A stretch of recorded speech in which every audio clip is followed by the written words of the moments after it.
meus irmãos, estamos aqui como desejávamos pela graça de Deus para fazer essa exposição da palavra dele nesse momento, no dia 22 de março, como é hoje, quando nós estamos ainda com suspensão das nossas atividades de culto público. Nós entendemos que uma pregação pela internet não vai substituir a comunhão dos santos, a igreja reunida localmente para adorar o Senhor, mas pelo menos é uma oportunidade para que todos nós possamos meditar na palavra de Deus, possamos aprender com ela e a partir disso aplicá-la também à nossa vida. Então eu queria te convidar a nós meditarmos juntos na palavra de Deus por alguns minutos, contando que o Senhor há de nos esclarecer segundo a sua vontade, para não só edificar nossas vidas, mas por meio da nossa vida edificar outros também. Eu quero te convidar então a ler na sua Bíblia. Nós vamos ler Lucas capítulo 7, os versos de 11 a 17. Depois da leitura, nós vamos expor essa passagem. Nós estamos estudando o Evangelho segundo Lucas nos domingos à noite em nossa igreja, já há algumas semanas. Nosso desejo é que essa série de exposições, que não vai ser de todo o Evangelho, mas de sessões do Evangelho segundo Lucas, possa então se concluir no domingo de Páscoa. Então eu te convido a acompanhar essa mensagem e depois procurar no nosso canal a pregação das outras mensagens da série. Nós já passamos por alguns textos do Evangelho segundo Lucas e hoje nosso texto é Lucas 7, de 11 a 17. Assim nos diz a palavra de Deus. Em dia subsequente, dirigia-se Jesus a uma cidade chamada Naim, e iam com ele os seus discípulos e numerosa multidão. Como se aproximasse da porta da cidade, eis que saía o enterro do filho único de uma viúva, e grande multidão da cidade ia com ela. Vendo-a, o Senhor se compadeceu dela e lhe disse: não chores. Verso 14. Chegando-se, tocou o esquife e, parando os que conduziam, disse: jovem, eu te mando, levanta-te. Sentou-se o que estivera morto e passou a falar, e Jesus restituiu a sua mãe. Todos ficaram possuídos de temor e glorificavam a Deus, dizendo: grande profeta se levantou entre nós, e Deus visitou o seu povo. Esta notícia a respeito dele divulgou-se por toda a Judéia e por toda a circunvizinhança. Vamos então orar, pedindo ao Senhor que nos esclareça a sua palavra. Pai bendito, nesse momento, quando nós nos encontramos debruçados na tua palavra, pedimos que o Senhor nos abençoe, nos iluminando a mente e o nosso coração, a ponto de não só sermos ouvintes, mas praticantes da tua palavra, que encontremos nela aquilo que de fato precisamos: conforto, encorajamento, mas também, Senhor, a correção, ó Pai, a direção para seguir, conforme a tua vontade. É isso que nós pedimos e desde já agradecemos. No nome precioso de Jesus. Amém. Bem, nós já temos tratado, como eu disse anteriormente, o Evangelho segundo Lucas já há algumas semanas. E a mensagem momento da série especificamente, para essa noite de domingo, dia 22 de março, é a compaixão, o poder e a glória de Deus. Lucas 7, então, de 11 a 17. Nós vimos anteriormente no Evangelho segundo Lucas que ele foi composto, ele foi escrito por um médico que acompanhou Paulo em viagens missionárias. Esse Lucas, esse médico amado, como Paulo se refere, ele não só escreveu o Evangelho segundo Lucas, mas também é o autor do livro de Atos. Ambos uma narrativa detalhada do ministério de Jesus e do ministério da igreja. No caso do Evangelho de Lucas, no caso do Evangelho narrado por Lucas, a intenção é apresentar os eventos históricos realizados por Jesus em seu ministério, assim de fortalecer a fé nele. A ideia é de fomentar, a ideia do evangelista é de fomentar uma fé madura e muito bem fundamentada. Ele expressa isso no início do Evangelho. Nas semanas anteriores, nós vimos no capítulo 6, como Jesus estava no final do capítulo já, a partir dos versículos finais, fazendo uma aplicação do seu sermão. Ele estava naquele momento concluindo um sermão que muitas vezes é tratado como o Sermão do Monte de Lucas, ou segundo Lucas, e Jesus concluiu esse sermão com uma aplicação, chamando seus discípulos para que eles não fossem meros ouvintes da palavra, mas praticantes dela também. Essa foi a conclusão desse sermão. Em seguida, no início do capítulo 7, Lucas apresenta, então, um soldado romano, como um exemplo genuíno de um discípulo de Jesus. A ideia de que num lugar onde não se espera, um lugar totalmente inesperado, que era um agente do Império Romano, são apresentadas características de um discípulo de Jesus de acordo com o sermão que Lucas havia acabado de descrever de Jesus Cristo. Aí então chegamos nessa passagem, onde nós lemos inicialmente que Jesus estava saindo de Cafarnaum. Jesus havia feito muitos milagres, curado pessoas, ensinado em Cafarnaum. Jesus então agora vai para Naim. Naim ficava a caminho de um dia de Cafarnaum, na mesma região, relativamente próximo inclusive a Nazaré também. E a narrativa dessa ressurreição que lemos agora há pouco, e vamos agora nos aprofundar, ela é uma narrativa exclusiva de Lucas. Somente Lucas apresenta no seu evangelho, mas nos outros evangelhos nós encontramos outras narrativas de Jesus ressuscitando pessoas dos mortos. Mas essa é uma narrativa exclusiva desse evangelho, conforme apresentado por Lucas. E o que nós temos aqui, parece que o evangelista inspirado, ele deseja então deixar ainda mais evidente, ainda mais claro, primeiro, a compaixão de Jesus diante do sofrimento humano, e depois o seu poder, o poder dele dando validação à sua divindade. Parece ser essa a intenção de Lucas, conforme o Espírito lhe inspirou a fazer para essa narrativa que vemos agora.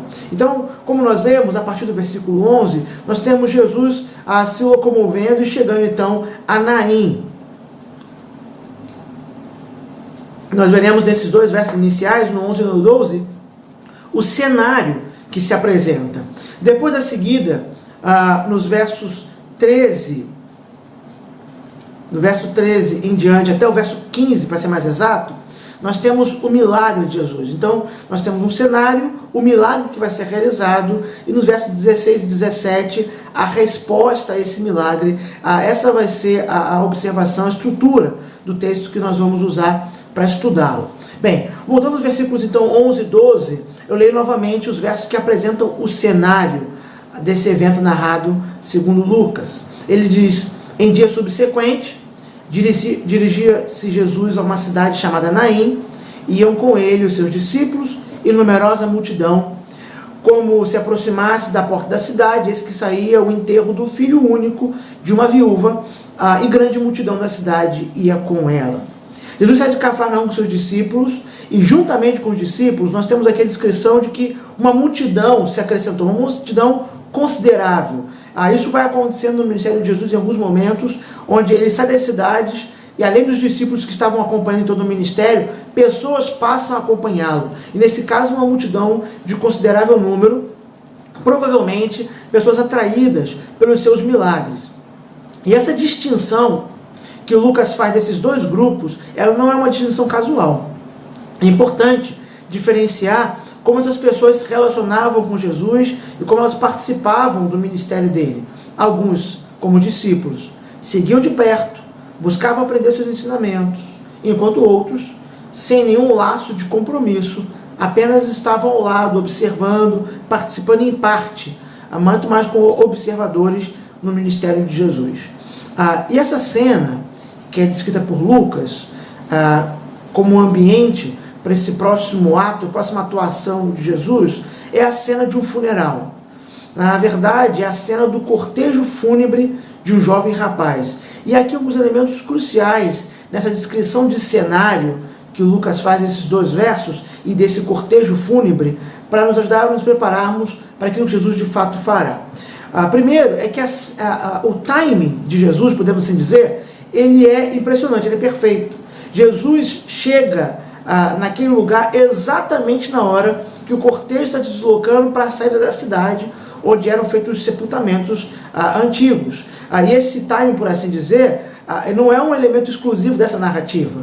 Nós podemos perceber que em toda a narrativa dos evangelhos, Jesus sempre chega em cada aldeia, em cada cidade, exatamente no momento para cumprir a sua missão. E mais uma vez, ele chegou exatamente na hora precisa, na hora exata, para que pudesse cumprir o seu propósito ali em Naim, que era encontrar esse cortejo fúnebre, e a partir daquilo que ele faria, do milagre que ele cumpriria ali, poder então o Evangelho, a glória de Deus, ser conhecida. Então nós vemos, a partir desse elemento do tempo da chegada de Jesus, não só em Naim, mas em outras cidades, como de fato Deus tem tudo sob o seu controle de forma perfeita. É impressionante como nenhum evento, nem mesmo os mais terríveis e tristes, esse era um evento triste, era a morte de um jovem, mesmo esses eventos se encaixavam perfeitamente na ação soberana de Deus. Aqui já, logo de forma inicial, uma importante lição.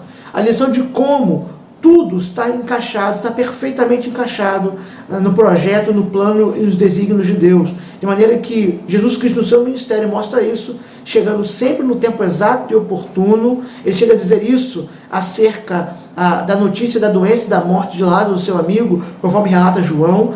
Enquanto não era o tempo, ele não havia chegado a Betânia, mas finalmente chegou o tempo. E aqui nós vemos Jesus chegando no momento exato para encontrar um cortejo onde, em meio às pessoas, em meio à morte, ao sofrimento e ao luto, ele mostraria a glória de Deus. Então vemos a ação soberana de Deus, apresentando aqui num detalhe que poderia, de outra maneira, passar desapercebido, mas nós temos que notar. Nós vemos também a descrição, nesse cenário, de uma senhora, a mãe desse jovem rapaz, que está numa situação de sofrimento e ausência de esperança. E isso pode ser visto, se pudermos observar, em 3 tempos ou em 3 momentos distintos da sua vida. Por que essa senhora está nesse momento representando e ilustrando com a sua própria vida a desesperança, a preocupação, o medo quanto ao futuro? Bem, primeiro, pelo que aconteceu no seu passado. O passado dela trazia elementos de sofrimento para ela. Qual era o passado dela? Isso está presente na descrição de que ela era uma viúva.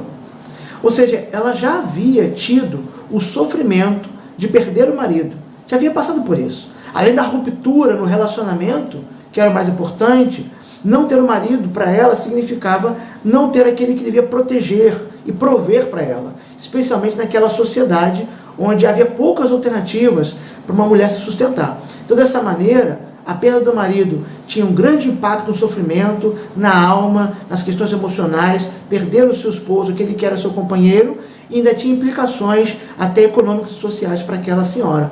Então, o seu passado trazia sofrimento, trazia consequências para ela, já que ela era uma viúva. No outro momento, noutra cena, nesse mesmo outro ato, melhor dizendo, nessa mesma cena, nós vemos o presente dela. Qual era a situação de presente que apontava e resultava em sofrimento? Ela acabara de perder o seu único filho. Ou seja, aquela que antes havia perdido o marido, novamente agora é visitada pelo sofrimento da perda. A morte de um filho, reviver essa dor, perder alguém que ama novamente.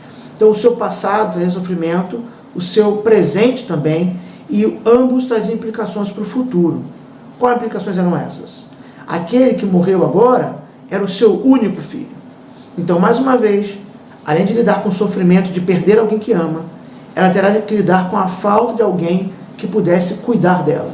Como uma viúva, aquela senhora tinha no seu filho, seu único filho, aquele que não só era alvo do seu amor, do seu afeto, mas também que poderia cuidar dela, zelar por ela, protegê-la e prover para ela. Então, o passado, o sofrimento do passado, a morte do presente, tudo isso tinha implicações para o futuro. Numa sociedade especialmente onde não havia amparo previdenciário, onde não havia meios, provavelmente, para que ela cuidasse das suas necessidades mais básicas. Esse é o cenário, a cena, a situação do cortejo e essa senhora que provavelmente ia à frente conduzindo aqueles que estavam lamentando a morte do seu filho. Nós vemos aqui, nessa cena, uma demonstração do efeito devastador do pecado. A morte, nesse caso, uma morte física, a morte do corpo, ela ilustra perfeitamente as consequências da rebelião da raça humana contra Deus. Essa é uma ilustração aqui presente. O pastor J.C. Riley, grande estudioso, bispo da igreja, ele disse assim sobre essa passagem: não devemos nos esquecer essa grande verdade. O mundo em nossa volta está cheio de lamento, doenças, dor, fraqueza, pobreza, trabalho desgastante e problemas por todos os lados. De um lado ao outro do mundo, a história das famílias é cheia de lamentos, choros, luto e aflições. E de onde vem tudo? Ele pergunta. O pecado é a fonte e a raiz, até onde tudo deve ser rastreado. A causa dos nossos sofrimentos é o pecado enraizado no coração humano. Não se trata de conectar um evento específico de sofrimento a um pecado específico, que é algo que pode ser feito de forma leviana, não é isso. Mas se trata sim de entender que a fonte original de todos os sofrimentos são o estado de pecado que a humanidade se colocou desde a sua queda. Então, o sofrimento dessa senhora, que a família dela como a família dela foi alcançada, e tantas outras famílias são alcançadas, o sofrimento, a dor, as incertezas, o medo, a doença, a injustiça, tudo isso são desdobramentos, são resultado do pecado. E nós vemos então quão grave são os efeitos do pecado sobre a raça humana. Em termos práticos, entendemos a aplicação disso a nós sobre essa descrição da cena inicial. Precisamos observar, toda vez que nós vemos o sofrimento dos homens, toda vez que a dor, o ódio, as injustiças e a morte estão nos nossos olhos, nós somos lembrados quão grave é o pecado.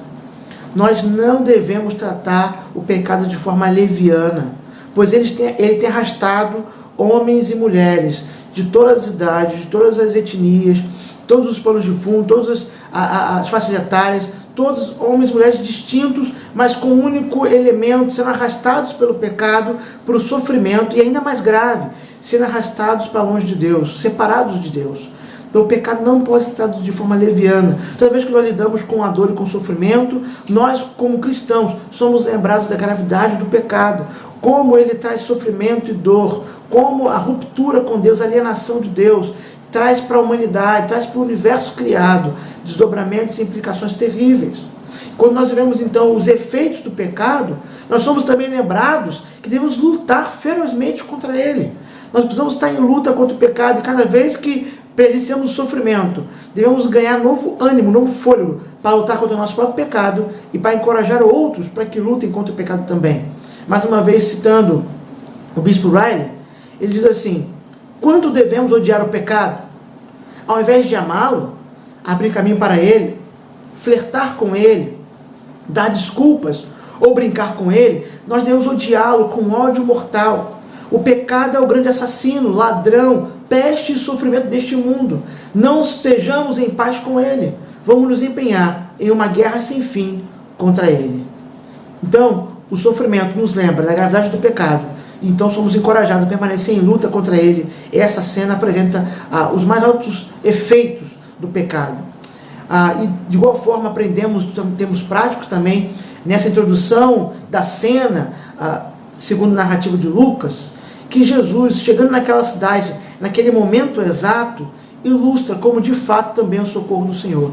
Se por um lado nós temos a gravidade do pecado, seus efeitos sobre os homens, nós também temos a ação do Senhor. E essa é a boa notícia, essa é a mensagem do Evangelho.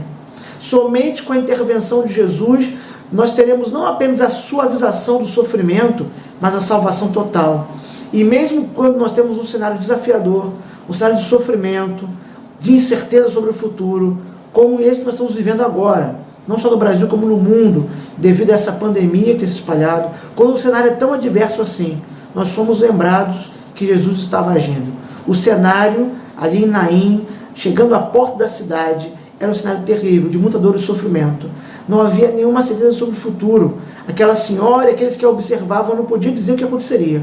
Mas todos eles foram testemunhas de Jesus agindo para não só suavizar, mas de fato demonstrar o seu poder e a sua compaixão diante de pecadores. E apesar do cenário assustador, como o daquela viúva, nós confiamos em Jesus Cristo. Essa deve ser a nossa confiança. Mesmo um cenário assustador que muitas vezes nos preocupa, deixa ansiosos, como aquela senhora estava, sem muitas perspectivas. Muitas vezes nós nos encontramos, mas nós aprendemos que Jesus chegou no momento exato para agir ali, e de igual forma ele chegará com sua graça, agindo em favor do seu povo. Então o cenário nos apresenta esses elementos e essas lições da gravidade do pecado que deve ser combatido, mas da certeza também de que Jesus está conosco e está vindo ao nosso socorro.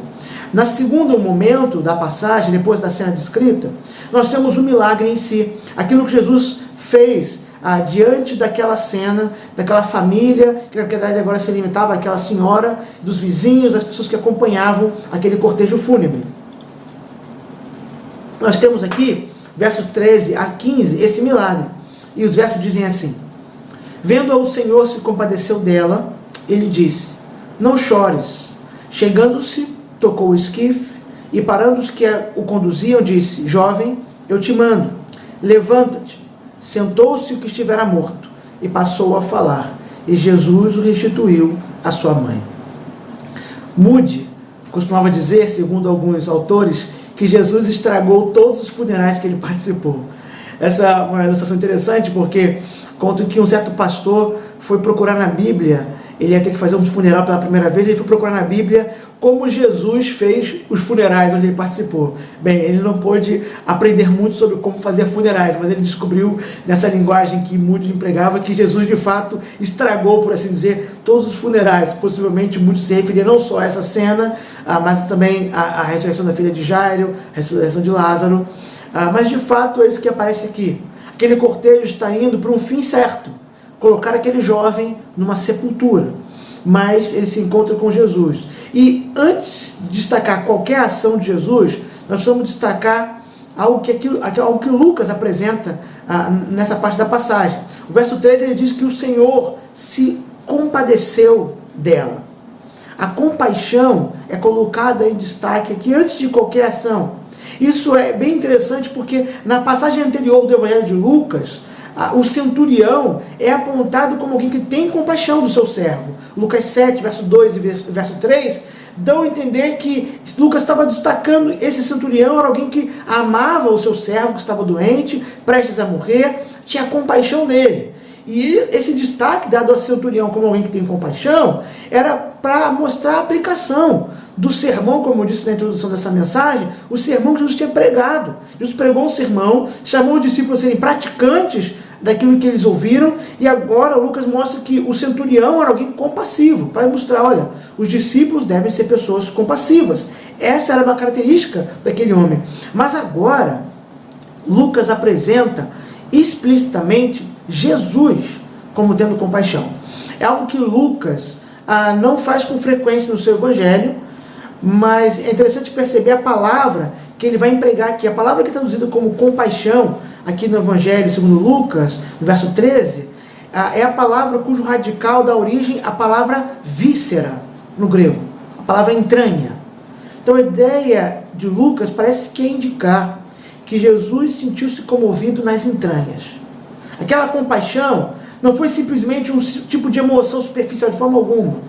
Jesus viu, quando olhou para aquela senhora em sofrimento, mexeu com ele por dentro, mexeu nas suas entranhas. Foi algo profundo essa compaixão. Diante da dor, diante do sofrimento humano, Jesus nunca ficou indiferente. E agora, isso não aconteceu mais uma vez. Pelo contrário, ele não só não ficou indiferente, como ele se comoveu, aquilo mexeu, moveu profundamente. Afinal, Jesus veio ao mundo exatamente para isso, para livrar as ovelhas do seu pai de sofrimento, para livrar as ovelhas do seu pai das dores causadas pelo pecado. Essa é a sua missão, uma missão movida por compaixão. Agora nós vemos isso se manifestando nesse contato com essa senhora, quando Jesus está comovido, está movido profundamente pelo sofrimento dela. Lucas também destaca o fato de que Jesus, quando se volta para aquela senhora, diz para ela a expressão não chores. Não chore significa parar de lamentar. Essa é a tradução dessa expressão. Ou seja, uma palavra que talvez em nossos dias soaria como uma insensibilidade. Aquela senhora tinha motivos para chorar. Nós vimos isso. Tinha muitos motivos. Mas essa palavra é dada por Jesus porque esses motivos serão mudados. Os motivos para chorar estavam para ser mudados. Jesus não estava dizendo isso para ela, para que ela parasse de lamentar, como alguém que ignora os sentimentos, como alguém que está alienado da realidade de forma alguma. Jesus não pede que ela fuja do seu sofrimento, mas simplesmente ao dizer para ela que ela pare de lamentar, está preparando para ver aquilo que ele fará, já que ele vai remover o motivo de lamento daquela senhora. Então Jesus está compadecido, está profundamente movido pelo sofrimento humano. Jesus dirige uma palavra antes do milagre acontecer, dizendo que ela não deve lamentar mais, e finalmente ele começa a agir, e o seu ato inicial, descrito por Lucas, é o ato de tocar no esquife. Tocar no esquife tem um significado importante. Quem tocava um morto ou tocava nos materiais de sepultamento, ficava cerimonialmente impuro, segundo o ensinamento da tradição rabínica. Então, esse tocar é um ato pedagógico. O que se acreditava é que aquele que tocou o morto, ele tinha recebido do morto elementos que o tornavam amaldiçoado, como tivesse sido contaminado pela morte. Mas com Jesus o fluxo é invertido. Jesus toca naquele esquife e, ao invés de ele ser afetado pela morte, ele confere vida. Jesus não é afetado pelos elementos da morte, ele não estava sujeito a ficar impuro cerimonialmente, pelo menos numa perspectiva do próprio Pai de Deus, mas pelo contrário, ao invés de ser influenciado ou contaminado, ele mostra a vida, ele confere vida. Isso nos faz lembrar de alguns outros episódios onde Jesus, agindo, curando, mostrando sua compaixão, tocou em pessoas. Por exemplo, quando ele se encontrou com um leproso. E nós temos um cenário que vai se desenrolar também ao contrário das expectativas. Conforme Lucas narra no capítulo 5 do seu evangelho, Jesus tocou naquele leproso. Tocar no leproso também significava ficar impuro. Inclusive poderia resultar em ser colocado para fora da cidade por um período. Mas Jesus tocou naquele homem. A narrativa, inclusive, de Lucas, especificamente no capítulo 5, no verso 13, diz assim: e ele, está falando sobre Jesus, estendendo a mão, tocou-lhe, dizendo: quero, fica limpo. E no mesmo instante, desapareceu a lepra. Nós vemos aqui, então, Jesus tocando naquele leproso, como Lucas 5, Jesus tocando naquele esquife, naquele jovem morto, para mostrar que ele não estava sujeito a ser influenciado ou contaminado pela morte, pelas limitações dos homens, mas ele veio conferir vida. E mais, Lucas não só descreve a compaixão de Jesus, suas palavras e seu toque no esquife, mas o que ele faz para realizar o milagre em si, que são as palavras que ele profere. Ele passa a dar então uma ordem àquele jovem que estava morto, para que ele se levantasse. E essas palavras são importantes porque elas não foram proferidas somente para o morto em si, porque Jesus poderia ressuscitar aquele jovem sem palavras audíveis. Isso é comprovado nos evangelhos pela maneira como Jesus ressuscitou pessoas, inclusive à distância. Na passagem anterior a essa, Jesus curou o servo do centurião sem se aproximar dele, sem proferir nenhuma palavra de repreensão à doença ou coisa alguma. Logo, Jesus não precisava de palavras audíveis, palavras que nós pudéssemos perceber com nossos ouvidos para realizar esse milagre. Então, essas palavras tinham um outro sentido, um sentido mais profundo que esse. Elas foram ditas para que todos aqueles que estavam seguindo o cortejo, para que a multidão que veio de Cafarnaum com Jesus, para que os discípulos, para que todos soubessem que ele, Jesus, tinha autoridade, inclusive sobre a morte. As palavras foram ditas para que não houvesse dúvidas que Jesus tinha autoridade sobre a morte. Quando Jesus faz isso com Lázaro também, conforme relata o evangelista João no capítulo 11, nós vemos elementos muito similares. Jesus chama Lázaro para fora, de forma que a voz poderosa do Senhor confere vida a Lázaro, mas além disso, ela deixa claro para todos os ouvintes a autoridade dele como sendo Deus, para trazer vida, e naquele caso, assim como esse jovem, literalmente a vida para o seu corpo, já que eles estavam mortos. Nós vemos aqui então essa descrição daquilo que Jesus fez para esse milagre. O estudioso Leon Morris, que é um estudioso conhecido do Novo Testamento, ele resume da seguinte maneira esse ato milagroso e como esse ato expõe tanto a compaixão como o poder de Jesus. Ninguém pediu que Jesus fizesse coisa alguma, Leon Morris vai dizendo. Comovido com compaixão, agiu pela sua própria iniciativa. Primeiramente, dirigiu-se à viúva que chorava e lhe disse que cessasse de chorar. Ela devia estar andando em frente do esquife, de modo que Jesus teria encontrado com ela primeiro. Então a compaixão dele é apresentada na sua iniciativa, sem que ninguém lhe peça nada, para se aproximar daquele cortejo e trazer de volta aquele jovem à vida. O Leon Morris continua: o ato de Jesus em tocá-lo importava em poluição, de acordo com as leis cerimoniais. Mas, onde a necessidade humana está em jogo, nunca se preocupava com detalhes cerimoniais. Não há nada de complicado. Jesus simplesmente falou a palavra e o milagre aconteceu. Interessante esse resumo, mostrando a compaixão e o poder de Jesus. Nós olhamos para essa passagem e esse ato do nosso Senhor, meus irmãos, que ato extraordinário. Meus irmãos, nada é mais certo do que a morte. Nada é mais definitivo aos olhos humanos, aos nossos olhos, nada é mais definitivo do que a morte. Nós costumamos dizer isso em ditados populares, né? Quantas vezes você já não disse ou ouviu alguém dizer, olha, tem jeito para tudo, só não tem jeito para a morte. Ou seja, o que nós queremos dizer com isso é, aos nossos olhos, isso é definitivo, nada é tão definitivo. Mas nem mesmo a morte tem poder de permanência perante o poder de Jesus Cristo. Aquele que estava realmente morto, num instante, estava realmente vivo. A palavra de Jesus traz vida, pelo seu poder criador, o mesmo poder envolvido na criação do universo, o mesmo poder que sustenta a criação, estava ali, agora manifesto na palavra encarnada. Jesus chama aquele jovem para a vida. É o mesmo poder manifesto em Jesus Cristo para chamar homens e mulheres para a vida nele hoje ainda.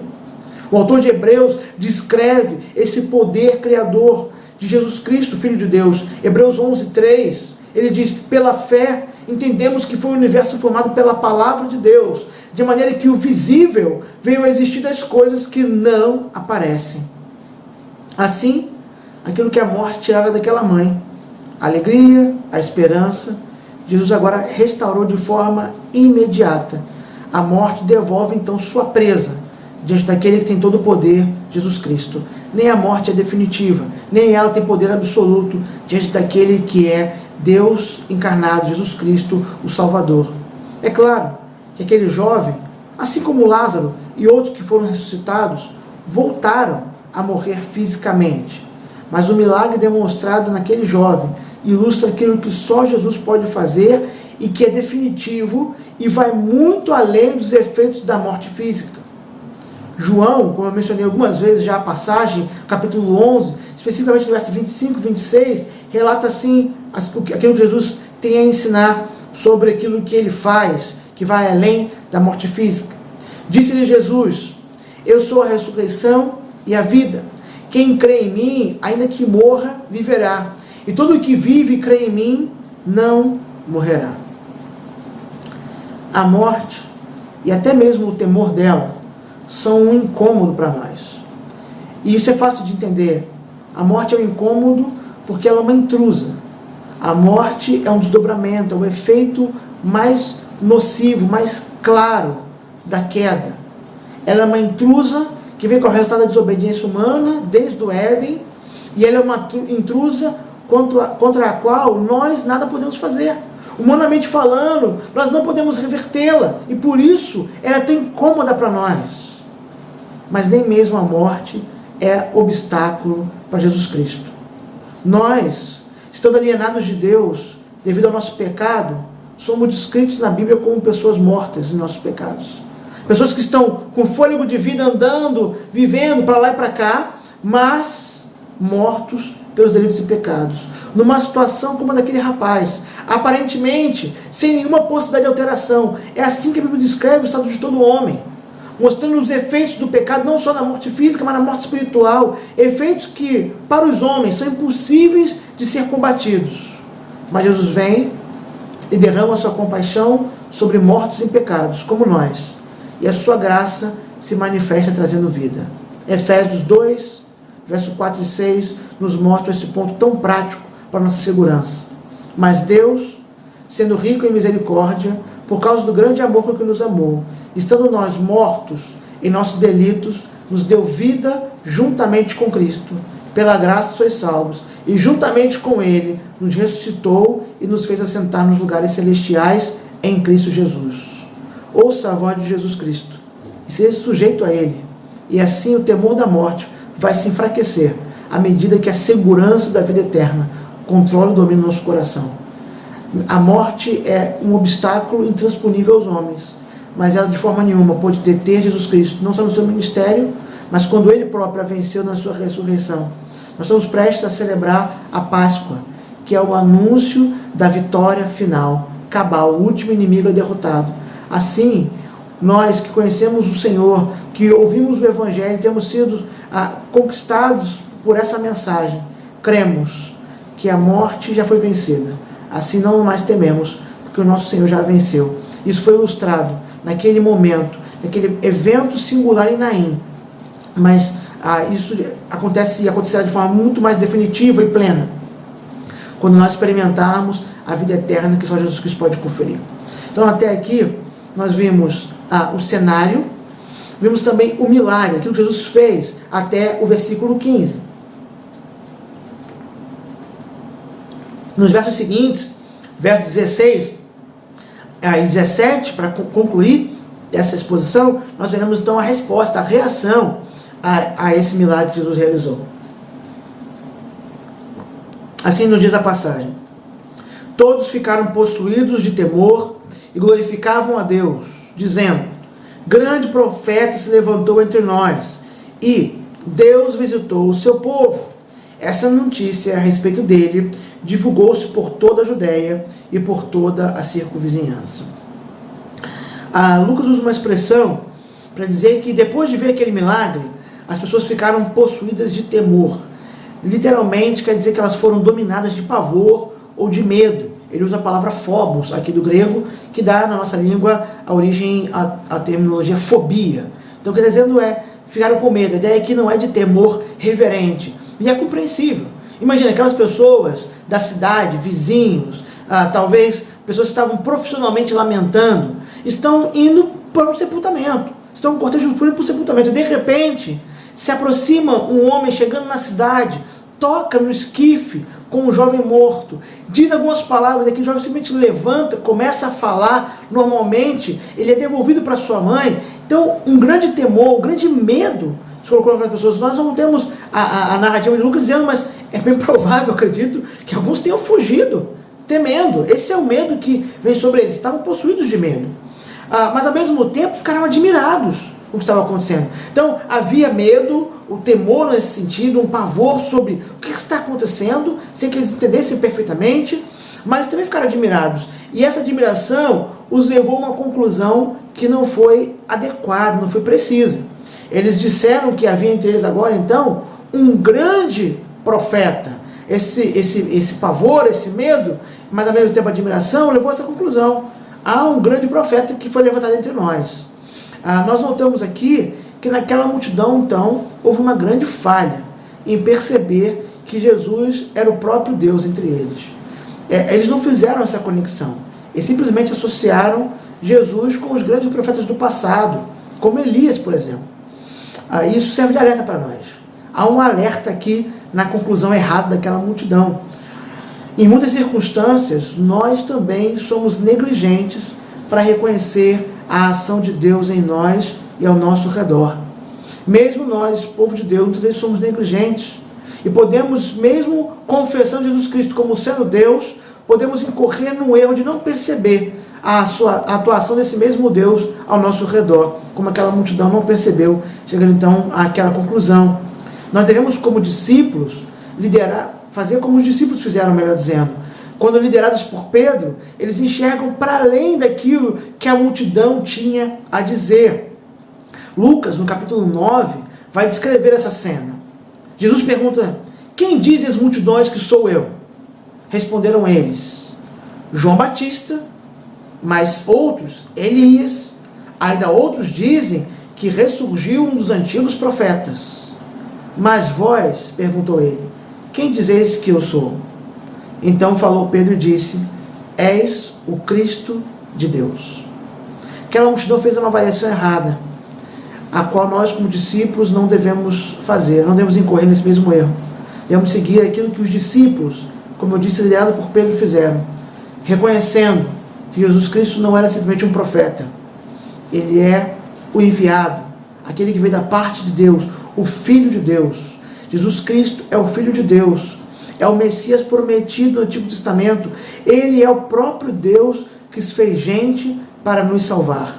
E essa é a conclusão que todo discípulo precisa ter segura, guardada em seu coração. É a conclusão correta sobre quem ele é. Ele é o Filho de Deus, o Messias prometido. Ele é o próprio Deus que se fez gente para nos salvar. Mas apesar dessa descrição sobre a conclusão errada, equivocada da multidão, Lucas também diz que em meio àquele alvoroço de medo, de tentativa de entender o que estava acontecendo, havia também espaço para que Deus fosse glorificado, a glorificação a Deus. E esse é um tema recorrente dos escritos de Lucas, tanto no Evangelho quanto no livro de Atos. A palavra usada para glorificar aqui significa reverenciar ou louvar pelos feitos. E os milagres de Jesus no seu ministério sempre tinham esse objetivo. Assim como quando Lucas relata todos os milagres que Deus realizou por meio da igreja no livro de Atos, sempre era para que a glória fosse de Deus, deveria resultar nisso. Então Jesus tem o desejo de que Deus seja glorificado, e a igreja deveria ter de igual forma esse desejo. Nós vemos isso, por exemplo, na reação daquele homem deficiente que foi curado por Pedro e João na porta do templo. Atos 3, versos 7 e 8, descrevem assim: e tomando pela mão direita, o levantou. Imediatamente, os seus pés e tornozelos se firmaram, ou seja, aquele que antes não poderia andar, agora estava em pé, firmado. E o texto continua de Atos: de um salto, se pôs em pé, passou a andar, entrou com eles no templo, saltando e louvando a Deus. Essa expressão que Lucas apresenta aqui é para mostrar um objetivo. Qual é o objetivo? O objetivo dos milagres de Jesus qual era? Qual é o objetivo quando Deus faz atos extraordinários por meio da igreja? Obviamente não é a glória de homens, não é para exaltar pessoas, ministérios, de forma nenhuma. Para trazer fama, para exaltar a igreja acima das pessoas, dos povos, não. Todos os atos extraordinários, todos os milagres têm o objetivo de glorificar a Deus. E na verdade, esse era o principal objetivo do ministério de Jesus na terra: glorificar o seu Pai. A sua motivação, tudo aquilo que ele fez, inclusive até a cruz, sempre foi a de glorificar a Deus. E isso fica claro, por exemplo, na oração sacerdotal de Jesus em João 17. Eu vou ler alguns versos, do verso 1 até o 6 de João 17. Observe essa passagem.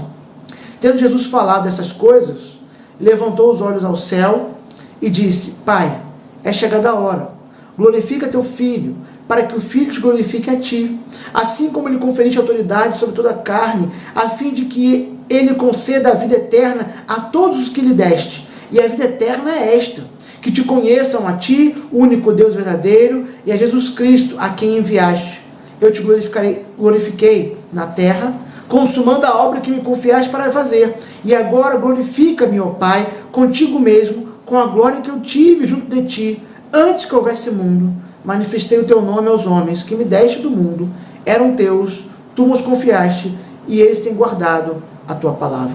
Perceba, Jesus descreve que ele possui uma glória antes, a glória de ser Deus, que o apóstolo Paulo apresenta aos Filipenses como algo que Jesus não se apegou, porque de alguma maneira ele esvaziou-se dela para ser homem e morrer a morte que morreu para salvar pecadores. Essa é a glória que Jesus possuía. Ele diz que o objetivo do seu ministério é glorificar o seu Pai. Ou seja, tudo que ele está fazendo, tudo que ele está ensinando é para glorificar o seu Pai. Tudo aquilo que ele faria na cruz mais à frente, no Calvário, para glorificar o seu Pai. Inclusive, quando ele diz que ele vai ser glorificado pelo Pai, é a ideia de que ele vai ser levantado para ser morto no madeiro, para que o Pai seja glorificado. Essa é a maneira como ele será glorificado. Nós vemos não só na oração sacerdotal, mas nas orações finais de Jesus antes de ser preso. Como ele sabe que ele será glorificado ao morrer em obediência ao projeto do Pai, do Filho e do Espírito, desde a eternidade traçados. Ele será glorificado e assim glorificará o Pai. Em termos práticos, o que nós temos de aplicação nessa parte para nós? Se antes nós vimos um cenário que mostrava a gravidade do pecado e mostrava ao mesmo tempo a presteza de Jesus em agir, depois nós percebemos a compaixão de Jesus que olha para pecadores no seu sofrimento e não fica indiferente. Na verdade, essa é a motivação do seu ministério e o poder dele para não só suavizar o sofrimento, mas para vencê-lo definitivamente no tempo oportuno. Nós vemos aqui como Jesus deve ser encarado, ou seja, qual é a nossa resposta diante de Jesus. Não trate Jesus como um mestre, simplesmente. Não trate Jesus como um coach de boas palavras para melhorar a sua vida. Ele está muito longe disso e muito acima disso. Essas percepções vão rebaixar Jesus. Se Jesus é Deus, como todos os cristãos creem, nós devemos render todo louvor e toda submissão. Se Jesus é Deus, como nós cremos, nós chamamos então todos os homens e mulheres para que creiam nele, depositando sua confiança somente nele e lhe dando a obediência devida. E essa é a verdade, ele é Deus. Isso vai requerer de nós, em termos práticos, obediência, louvor ao seu nome e o anúncio para que homens e mulheres se arrependam dos seus pecados e confiem, crendo que ele é Deus. Assim como Cristo, no seu ministério terreno, a igreja tem um objetivo acima de todos os outros objetivos e que confere sentido para todos os outros objetivos. Qual é, então? O objetivo primário, principal da igreja é glorificar a Deus em tudo o que fazemos. No século XVII, um homem chamado Benjamin Kitt, ele criou um catecismo que é conhecido como Catecismo Batista de Benjamin Kitt. E a pergunta número 2, Kitt se inspirou em todos os importantes e bons catecismos da sua época. A pergunta número 2 diz: qual é o fim principal do homem? O fim principal do homem é glorificar a Deus e deleitar-se nele para sempre. Esse é o fim do homem, glorificar a Deus e deleitar-se nele para sempre. Jesus veio para glorificar a Deus, ele tinha todo o deleite e prazer no seu Pai, ele veio para glorificá-lo no seu ministério, e agora ele chama homens e mulheres ao arrependimento, à confiança, ou seja, a crença nele, para que nós possamos então viver vidas empenhadas em glorificar a Deus, vidas empenhadas de maneira que todos os nossos atos sejam feitos buscando glorificar a Deus. Bem, para concluir, o que nós vimos até agora, não só na descrição da passagem, mas nas aplicações para nós, a fim de podermos concluir então essa exposição. Primeiro, o cenário daquela viúva, ele era impressionantemente terrível. O passado e o presente dela indicavam um futuro sem esperança qualquer. Esse evento histórico ilustra o nosso estado sem Deus. O estado do homem sem Deus é um estado de qualquer esperança, sem qualquer esperança, melhor dizendo. Como nós percebemos pelo que a Bíblia descreve, a parte de Deus, longe dele, todo homem está sem esperança, está morto, perdido, desorientado, sem rumo. Mas vimos também como Jesus Cristo é cheio de compaixão e não fica indiferente a esse sofrimento e essa alienação dos homens. É por isso que ele veio ao mundo, é por isso que ele se fez gente, para morrer por pecadores como nós. Então, se nós temos um cenário terrível e preocupante, nós temos a certeza de termos um Salvador. E nós só temos um Salvador para a vida eterna, ou seja, para além da morte. Nós temos um Salvador para agora. Alguém que se identifica e está ciente do nosso sofrimento, não está alienado de forma alguma. Nós vemos dias difíceis, onde nós reconhecemos que nós não sabemos como será amanhã, como serão os próximos dias. Nós não sabemos, mas Deus o sabe. Não há nenhuma incerteza ou insegurança no céu. Lá o trono está preenchido e quem de lá governa sabe exatamente o que está fazendo, mesmo que nós não compreendamos ou não saibamos. Então nós temos a certeza de Jesus agindo. Mesmo como servos de Deus, nós podemos muitas vezes temer o futuro, mas nada é obstáculo para a compaixão de Jesus que ele demonstra para pecadores, em especial para aqueles que se arrependem, o seu povo. Ele é compassivo, a sua compaixão, ela é certa, mais certa do que a morte, a compaixão de Jesus Cristo. E isso nos traz paz, nos traz segurança, especialmente em dias como os nossos, mas acima de tudo, e a mais importante, a segurança eterna. Nós aprendemos isso dessa passagem. Nós vemos como Deus é poderoso, Jesus Cristo mostra o seu poder para vindicar o mal, para suprimir e anular os efeitos, inclusive, da queda. Meus irmãos, a boa notícia do Evangelho só é boa notícia porque Jesus é Deus, porque Ele tem todo o poder e autoridade no céu e na terra, como Ele próprio descreve, para vencer o mal. Nós, como cristãos, não podemos aceitar qualquer cristologia, ou seja, qualquer definição de Cristo diferente dessa. Ele é Deus, e porque Ele é Deus, a vitória é certa para aqueles que estão nele, e por isso nós temos segurança. E Ele mostrou não só a sua compaixão, diante de um cenário terrível, mas o seu poder para vencer aquilo que para os homens é impossível. Ele venceu a morte, não só ressuscitando aquele rapaz, mas quando Ele ressuscitou, Ele venceu a morte definitivamente. E é por isso que Ele pode oferecer vida e vida eterna, vida abundante e eterna somente nele. Nós vemos isso também. E esses elementos devem nos trazer a paz e a segurança. E por fim, nós somos lembrados por essa passagem que o objetivo da nossa vida, o fim último da nossa vida, é glorificar a Deus. Jesus cumpriu o seu ministério todo buscando glorificar o seu Pai, e Ele fez isso perfeitamente. Nós sabemos que nós não faremos isso perfeitamente, mas isso não nos priva, não deveria nos privar de toda dedicação e de esforço impulsionado pela ação do Espírito em nós, para vivermos vidas que glorifiquem a Deus, especialmente em momentos onde as pessoas mais precisam à nossa volta, que nossas atitudes, nossas palavras, todas elas busquem trazer glória ao nosso Deus. Que nós não busquemos glória pessoal, não busquemos a fama do nosso nome, a nossa própria reputação sendo construída, mas a glória de Deus. Deus exaltado sobre tudo e sobre todos. Esse deve ser o nosso objetivo de vida. Vamos orar para que Deus possa nos ajudar a ter essa palavra gravada em nosso coração. Pai bendito, que nós, como Jesus ensinou, nos versos que antecedem essa passagem, possamos não só ser ouvintes da Tua palavra, mas praticantes dela, ou seja, que ela tenha resultados em nossas vidas. Senhor, eu lhe peço por cada um de nós que ao ler essa passagem e meditar nela, é confrontado com aquilo que nela está, que Teu Espírito possa ir além daquilo que eu sou capaz de transmitir, e mesmo daquilo que todos nós somos capazes de perceber, lançando luz em nossa mente e coração, Pai, para que possamos aprender da Tua palavra. Ó Pai, muitas vezes nos encontramos em cenários nos quais nós achamos que não há saída. Na verdade, esse é o estado de todo homem em termos existenciais e espirituais. Não há saída se não for o Senhor. Mas nos lembra, Senhor, não só para nós, o Teu povo, mas coloca nos nossos lábios como mensagem a boa notícia de que o nosso Salvador Jesus é compassivo. Ele não está, nunca esteve, não estará indiferente ao sofrimento humano. Ele veio para salvar pecadores e livrá-los do sofrimento, especialmente da separação de Deus, o maior de todos os sofrimentos. Pai, que essa convicção fique conosco, da compaixão de Jesus, mas também a certeza do seu poder, o poder para vencer o mal. Ó Pai, na cruz Ele derrotou todos os nossos inimigos e o último deles a morte. Que a mensagem da vitória poderosa de Jesus Cristo seja proclamada, seja, ó Pai, preservada em nossos corações e mentes, que ela permanentemente seja conosco, quando nós lidamos com o nosso próprio sofrimento, com o nosso medo e ansiedade. Que o poder de Jesus Cristo, ó Pai, seja uma convicção que não seja de forma alguma removida de nós. Que nós não possamos aceitar qualquer descrição ou apresentação de Jesus Cristo que lhe rebaixe ou diminua o poder, já que Ele é Deus, e por isso a sua salvação é eficaz, e nós cremos que Ele vencerá todas as coisas ao final, consumando o seu reino. E por fim, que nós possamos, assim como aqueles discípulos, mesmo de forma incipiente, olhando para aquele milagre, nós possamos em toda a nossa vida buscar, glorificar o Teu nome, Senhor. Ó Pai, assim como Jesus Cristo nos ensinou como Teu Filho, nós agora, feitos filhos em Cristo, possamos ter vidas empenhadas em vir para a glória do Teu nome, Senhor.